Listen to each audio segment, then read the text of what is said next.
Assalamualaikum warahmatullahi wabarakatuh. Halo anak-anak semuanya, apa kabarnya hari ini? Kembali lagi dengan saya Muhammad Rizky untuk membahas seputar mata pelajaran sosiologi. Pada pertemuan sebelumnya, kita sudah membahas mengenai perbedaan, kesetaraan, dan harmonisasi sosial yang bagian pertama. Dan untuk kali ini, kita akan membahas perbedaan, kesetaraan, dan harmonisasi sosial yang bagian kedua. Oke, kalau gitu kita langsung saja masuk ke pembahasan di materi kedua ini, yaitu mengenai stratifikasi sosial di masyarakat.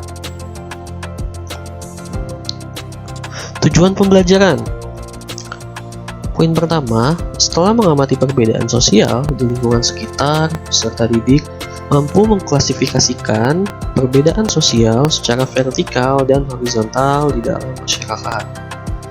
Poin kedua, setelah menganalisis artikel dan surat kabar atau internet, peserta didik mampu mengembangkan prinsip kesetaraan dalam menyikapi berbagai perbedaan sosial dalam masyarakat.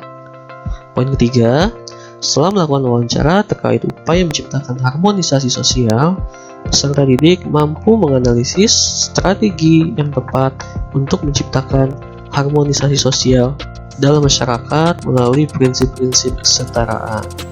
Nah, ini adalah beberapa tujuan pembelajaran yang diharapkan dari apa yang sudah akan kalian simak pada pertemuan kali ini. Oke, kita langsung ke slide selanjutnya. Baik, menurut Anda, apa yang dimaksud dengan stratifikasi sosial? Oke. Stratifikasi sosial merupakan klasifikasi terhadap perbedaan-perbedaan atau penggolongan masyarakat secara bertingkat, sehingga menyebabkan adanya kelas sosial. Kalau kita sudah bahas kemarin mengenai diferensiasi sosial, yang mana mereka mengklasifikasikan kelompok-kelompok perbedaan-perbedaan secara setara yang dalam artian tidak ada tingkatan. Kalau stratifikasi sosial ini merupakan klasifikasinya itu secara vertikal, ya, yang dimana di situ ada tingkatan, ya, yang menyebabkan adanya kelas sosial di masyarakat. Seperti itu. Oke, terus dasar stratifikasi sosial itu apa aja? Ada beberapa yang mendasari stratifikasi sosial itu terjadi. Yang pertama adalah kekayaan, ya, kemudian ada kekuasaan, kehormatan, keturunan, pendidikan, dan ilmu pengetahuan. Nah, ini adalah beberapa dasar yang akhirnya di dalam sebuah masyarakat itu ada klasifikasi tingkat perbedaan. Kemudian sifat stratifikasi sosial. Yang pertama, ada yang namanya stratifikasi sosial terbuka. Oke, apa sih maksud dari gambar ini yang bisa kalian lihat di depan layar kalian? Dalam stratifikasi sosial terbuka ini memberikan kesempatan anggota masyarakat untuk berpindah lapisan sosial naik atau turun. Oke, kalau kalian lihat gambarnya, jadi bisa dikatakan bahwa dalam stratifikasi sosial terbuka ini, setiap orang, setiap masyarakat bisa menduduki tingkatan yang lebih tinggi lagi dari sebelumnya. Contohnya misalkan, mungkin dulunya dia seorang pengusaha, namun karena dalam berusahanya dia tidak mempunyai inovasi dan kreativitas, akhirnya dia kalah bersaing dengan perusahaan lain yang mengakibatkan dia bangkrut dan akhirnya jatuh miskin. Nah, itu mengalami yang namanya penurunan. Jadi stratifikasi sosial terbuka ini bisa menyebabkan seseorang itu bisa menaiki tingkatan yang lebih tinggi maupun turun ke tingkat bawah. Jadi tergantung dari masyarakatnya itu sendiri. Apakah dia akan berubah atau hanya diam-diam saja gitu. Nah, yang kedua itu ada yang namanya stratifikasi sosial tertutup. Ya, bisa dilihat di bagian ini ya.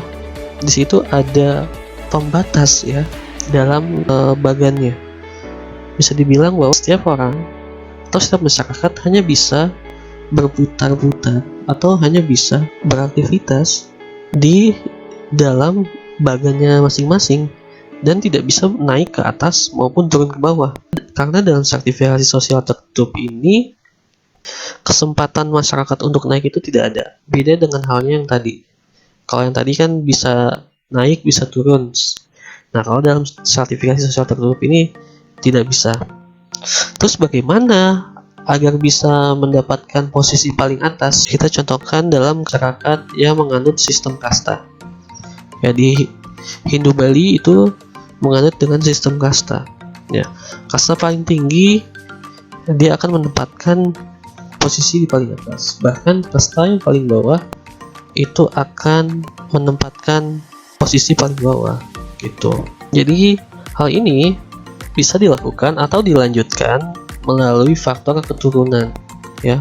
Misalkan dia dari seorang keturunan kasta tertinggi ya, maka dalam kehidupannya di masyarakat dia akan memperoleh status dari kasta yang paling tinggi. Kalau dia hanya seorang yang terlahir dari kasta yang paling bawah, maka status sosial di masyarakat dia adalah orang yang berkasta paling bawah atau status sosialnya paling bawah, seperti itu. Atau contoh lain misalkan seorang raja itu hanya akan bisa digantikan oleh keturunan raja. Bahkan masyarakat biasa itu tidak bisa menjadi raja kalau dia bukan keturunan raja. Nah, itu hanya berputar di bagiannya mereka masing-masing. Jadi seperti itu ya. Nah, kemudian ada lagi yang namanya stratifikasi sosial campuran. Kalau dalam stratifikasi sosial campuran ini, mereka membatasi perpindahan lapisan pada bidang tertentu, namun membiarkan terjadi perpindahan lapisan pada bidang yang lain. Contohnya mungkin seseorang yang memiliki status kasta tertinggi ya di Hindu Bali misalkan, ketika dia pindah ke wilayah lain, maka yang dilihat bukan dilihat lagi dari status kasta yang dia punya, tapi yang dilihat adalah usaha-usaha yang bisa dia lakukan di tempat lain itu, gitu ya. Jadi bisa dilihat ya, satu sisi dia adalah seorang kasta paling tinggi, tapi di satu sisi lain dia harus mempunyai usaha agar bisa memperoleh status yang lebih baik lagi di dalam masyarakat, di luar lingkungannya, seperti itu. Lalu apa aja sih fungsi stratifikasi itu? Yang pertama, distribusi hak-hak istimewa yang objektif. Yang kedua, menjadi sistem pertanggaan pada strata yang berhubungan dengan kewibawaan dan penghargaan. Kemudian, kriteria sistem pertentangan dan persaingan. Kemudian, penentu lambang-lambang simbol status atau kedudukan. Kemudian, kriteria sistem pertentangan dan persaingan. Dan yang terakhir, penentu lambang-lambang simbol status atau kedudukan.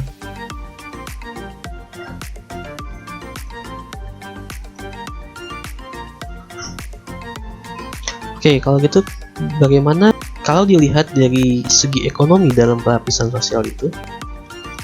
Pelapisan masyarakat menurut Aristoteles adalah,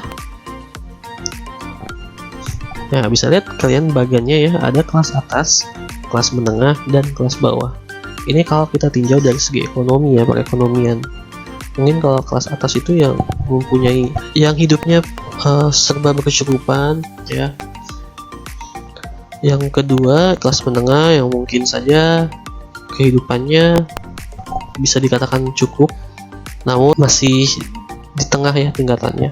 Dan yang terakhir di kelas bawah ya, ini adalah mungkin bisa dibilang yang mempunyai perekonomiannya menengah ke bawah.